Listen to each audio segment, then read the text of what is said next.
the southwestern part of the country, Kabale and Kosoro districts in Kigezi sub-region are synonymous for the highlands that dot the terrain and provide beautiful scenery.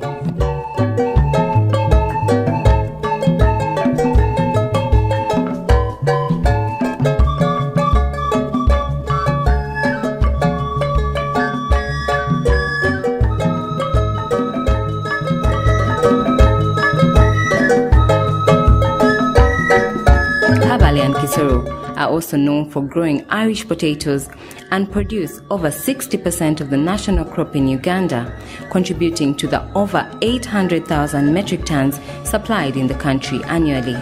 Irish potatoes are a major staple food for the Bachiga and are grown for both subsistence consumption and as a source of income. Main Irish potato varieties grown in Kigezi are Victoria and Nakpot. In the agricultural value chain, it is essential that all food production stages are handled right under the strengthening agribusiness ethics, quality standards and ICT usage in Uganda's value chain program. Researchers from Makerere University Business School under the auspice of AgriQuest Uganda traveled to Kabale and Kosoro districts to establish whether farmers are meeting agribusiness ethics and quality standards. The project is financed by the Netherlands Organization for Scientific Research and also implemented by Vrije University, Netherlands. The researchers further sought to ascertain how decision-making procedures in international food and agriculture policy and practices can be implemented by agriculture players at the bottom of the pyramid. The seedlings, being the first point of production, play a lead role in determining the outcome of the final produce. According to Robertson Kansime, the Kabale District Agriculture Officer, several potato farmers still face challenges in getting quality seed potatoes. Due to this shortage, the farmers end up buying fake seeds, which in the long run affects the quality and quantity of the harvest. First of all, we start with seed, because that is key and it is the starting point. First of all, the seed is not enough, and even because of it not being enough, we end up getting unscrupulous suppliers, imports, because they know there is a lot of demand for it. So, and by that, the farmers don't get their value for money. Then, of course, after getting the seed, now the problem comes in the chemicals. Because here you cannot go into potato without use of agrochemicals, and this is partly because one, the farmers are poor. Some negotiate, like if he says I'm selling my bottle or a liter at 40,000, the other one says maybe can you measure something for 10. And you find what he or she has taken is not enough for what he's going to do. Then some even go ahead and say this is original, this is duplicate. The duplicate costs this, the original costs this, and of course the difference is in price. So the farmer ends up going for the duplicate, which costs less. And the repercussions, of course, are later in the production. Kansimi explains that the post-handling process by farmers is also tracked after the potatoes are harvested. There are no proper storage facilities used by the potato farmers, which in turn leads to losses. We also have a challenge in storage, because not all have proper storage facilities. So they also affect the quality. And then another ethical issue, especially with seed. Normally when we are going to supply seed, we go there and verify and ascertain the type of seed that is going to be supplied. But when we leave, of course when we are verifying, we sample. Okay. If a store has 100 bags, we sample like 10 or 20. So when we leave, of course, they ensure the other 20 are there, but they add in in a sack, like quarter where they put the best, in the middle like that. So if the farmers just pick the bag and take home, they find that like a quarter is voted. That is also a big challenge. Innocent Arinitwe, a district agriculture officer, meets with farmers on a daily basis. In his interactions, he has noted that some of them sell off their produce immaturely in order to make quick money. They also do not stick to best agriculture practices meant to enhance their produce, including selection of the potatoes during harvesting.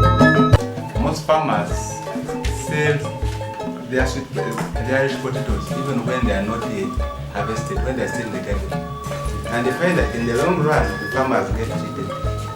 And because they have many other sources of money, they quickly sell at low prices, even without knowing how much will be harvested, but they just sell to solve the problems. So the farmers don't want to change to the methods that we take them. They don't want to adopt to the good agronomic practices. For example, you teach the farmer, please do positive selection, do negative selection, so that you can have a better seed at the end of it all. The farmer will stick to his indigenous knowledge. He will not accept it. Fidel Kamari is the chairperson of the Kosoro District Potato Growers Cooperative Union, which oversees 12 primary cooperative groups engaged in Irish potato production and marketing. Kamari reveals that middlemen take advantage of unsuspecting farmers to cheat them through offering low prices and selling higher in bigger markets. We've been having a good relationship of buyers or middlemen that will take advantage of the ignorance of farmers by one, giving them offering prices that are very low, and secondly, the delay to pay the remaining balance causes some farmers not to trust in them. This is a similar trend in Kabale, which Arinitwe concurs with. The farmer has planted his Irish in the hill, up in the hill, and the vehicles parked down in the valley. So, getting laborers to carry those bags from up in the hill to down the valley where the road is. One is always expensive. Two, even those people to carry them are not there. So at the end of it all, you find that the farmer has paid a lot of money in carrying the harvest up to the road. One of the greatest challenges faced by farmers in Kigezi is lack of quality seed brought on by the sale of substandard products by agro-input dealers. Jason Dikuyeda and Ruth Kamhebwa are agro-input dealers in Kosoro and Kabale respectively. They admit that some dealers sell counterfeit products to the farmers, while other times the dealers provide misleading information to the farmers on usage of the inputs. Scientific science without weighing.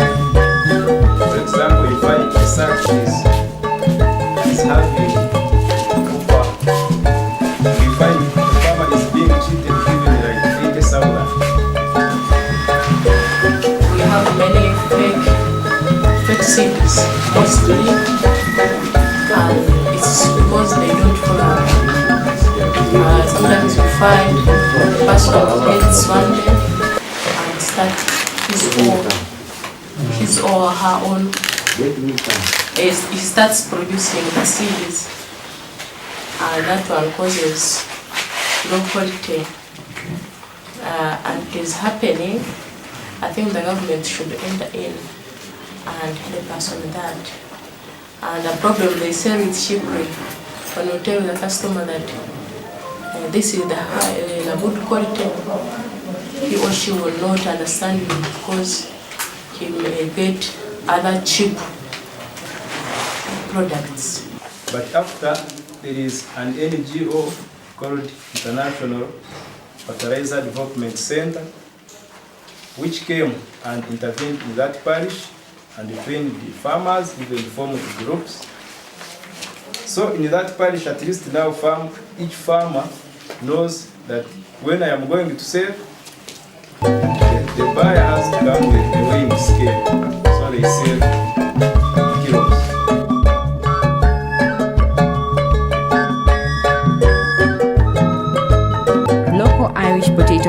like Joan Balizi, a seed producer in Kosoro, having experienced the challenges of dealing with agro-input dealers, resorted to setting up her own seed plot.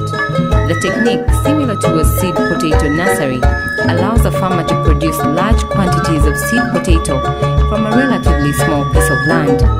This encourages intensive crop management practices that lead to better quality seed potato, achieved through strict field hygiene and intensive control of pests.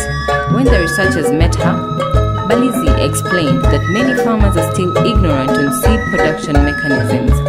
This has in the long run affected their yields and quality of produce. Many of the farmers, you find that they are involved, but they don't have even where to put the seed. You are sleeping on a bed, then you just pile everything down there that is seed. You are processing the seed under the bed. You don't have room for the seed. You don't have anywhere to put the seed. Number 2, seed production. You select the seed when it's still in the garden. But very many people have got this mentality of saying, I'll get the big ones and sell them off, and the small ones will be seed. But seed, you can, like these ones, I can get where food out of this.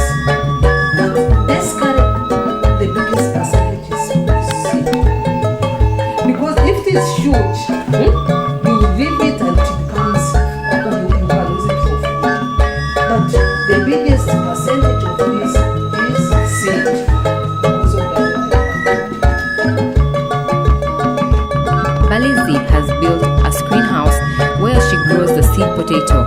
Within the house is also a soil bank where sand and other soils are sterilized before transfer to the indoor nursery bed where the seed potatoes are planted. To get into the screen house, everyone must be disinfected to avoid entry of insects and germs, a hygiene measure aimed at getting clean and quality seed. To avoid losses, Balizi says being keen on the agriculture value chain right from the planting stage is important in determining the output of Irish potato produce. And once you put it in the soil, then you look after it. Make sure every day you are in here, observe everything. You observe every plant, because even when you see it built like this, there are some caterpillars that escape in. I don't know where they pass. That's why when you are opening, you make sure you cut out everything. But there is a time I had them in and they found a caterpillar. It had eaten leaves. And if you don't come in quite often, you can find the whole box finished. Charles Berugaba is another farmer who runs a potato screen house under the Clean and Quality Seed Potato Production Project in Kachukano in Kabale. It provides certified seed potatoes that are distributed in the district under government's Operation Wealth Creation Program and is funded by the International Fertilizer Development Center. Berugaba says the biggest challenge in Kigezi sub-region is lack of quality seed potatoes. In addition, the seed farmers are adamant to practice strict field hygiene and prevent land contamination.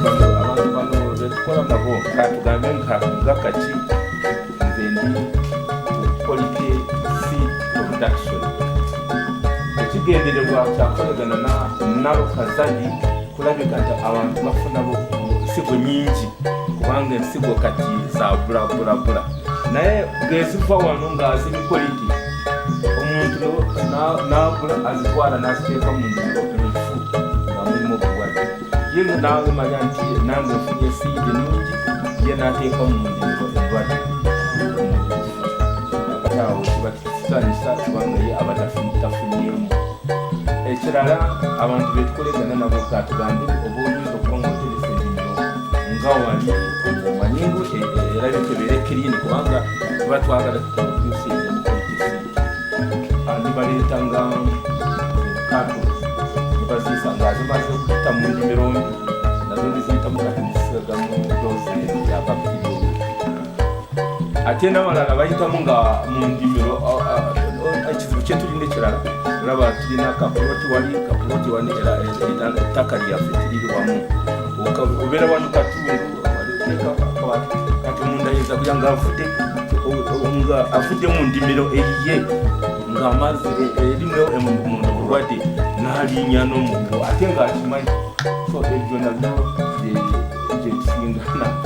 The seed potato selection is a crucial part of the agricultural food chain, with Byarugava emphasizing that initial tubers should be obtained from a reliable source like seed production centers and to avoid being cheated by unscrupulous dealers. Many smallholder farmers in Kigezi sub-region still struggle with quality standard produce, an attribute that becomes costly in sale of their potatoes in the local and regional markets.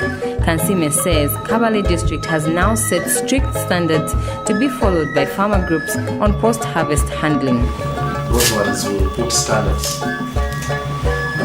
Those standards will help them to follow the quality guidelines that are prescribed and those that maybe are taught by the field extension workers.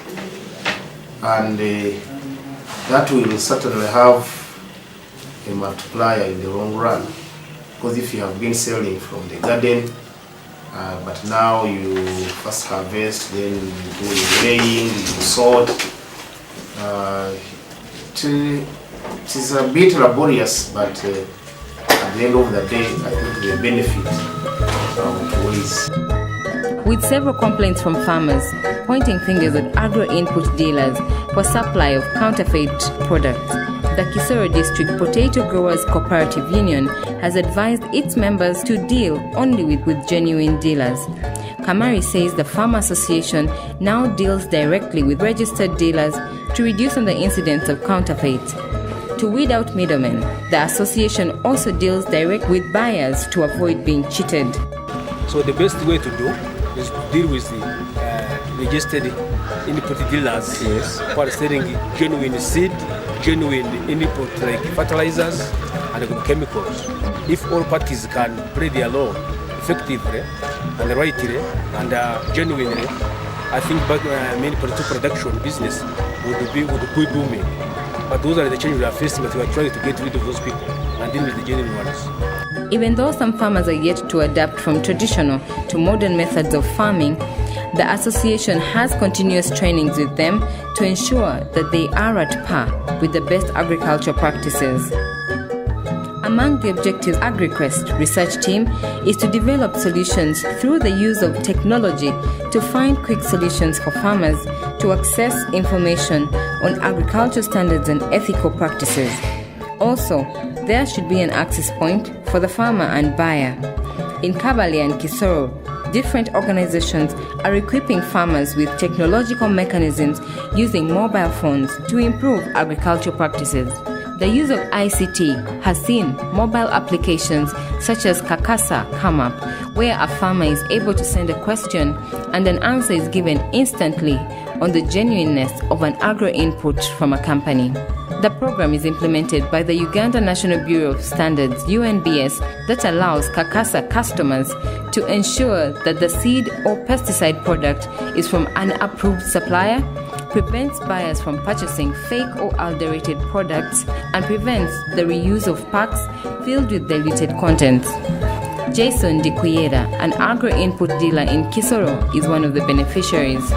My name is Jason Dikuyera, an agro dealer.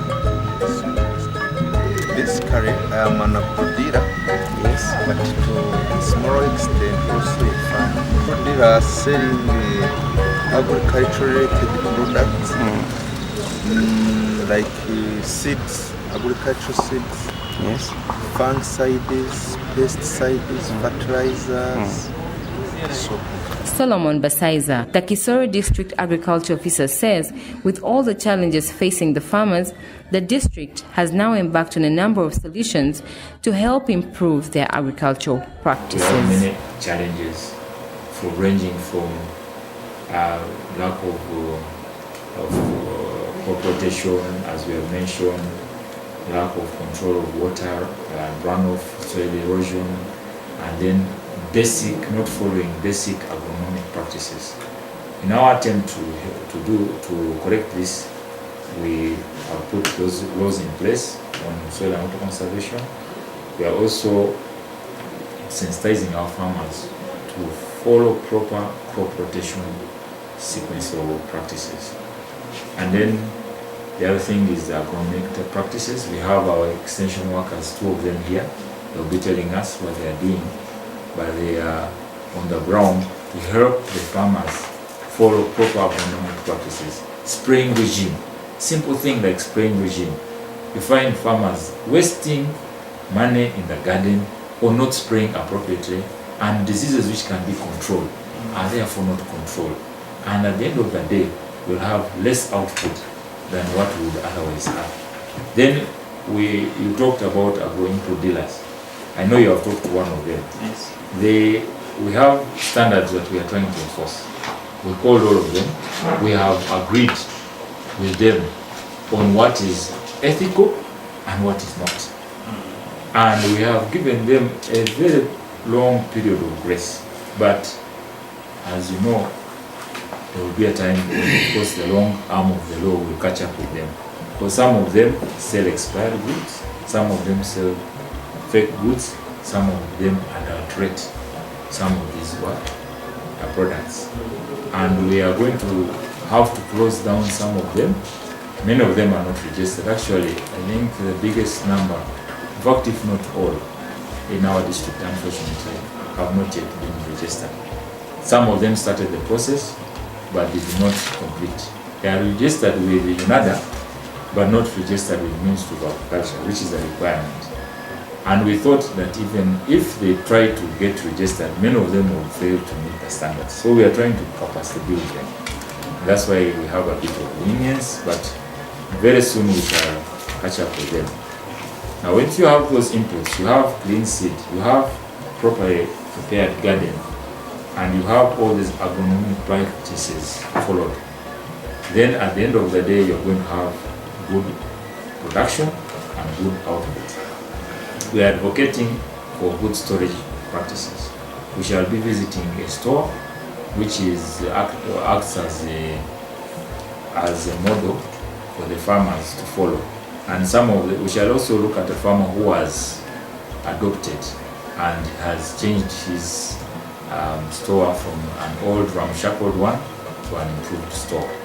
So we are advocating for proper storage, because sometimes after producing good potato, it gets spoiled in storage.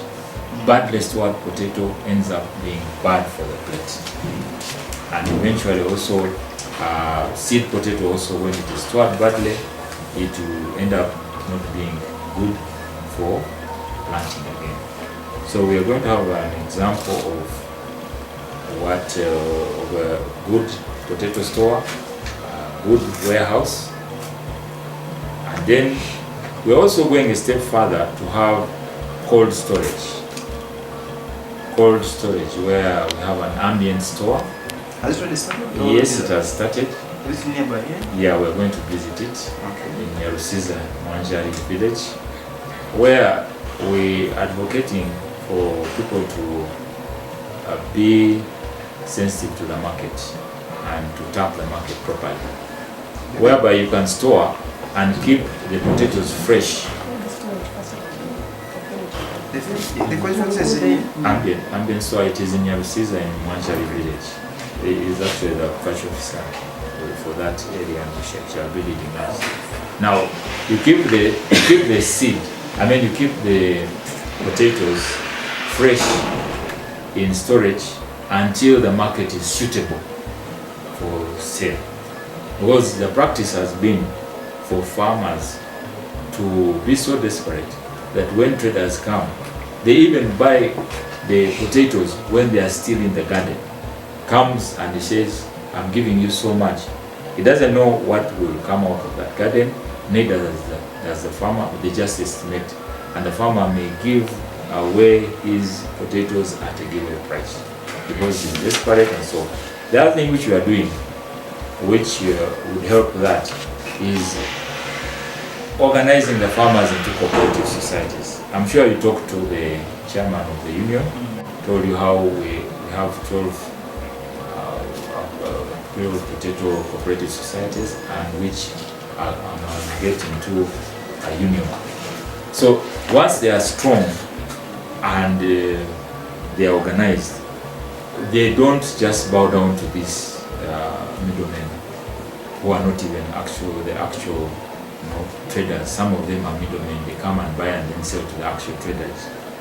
They can have a good bargaining power. They have good bargaining powers. Because they are organized, they agree, we are not going to sell at this price, neither are we going to rush. And in those cooperatives, we are advocating for saving and credit schemes, such that a farmer who has got potatoes can go and store his potatoes, wait for the market, wait until the market is friendly, and then sell only when the price is good. Before then, he can get financial assistance from the credit and savings scheme. Everybody in the cooperative well knowing that this man has got potatoes and he will not disappoint us in paying back. So we have already decided these cooperatives, they are strong, and the credit schemes have begun working, but not all the farmers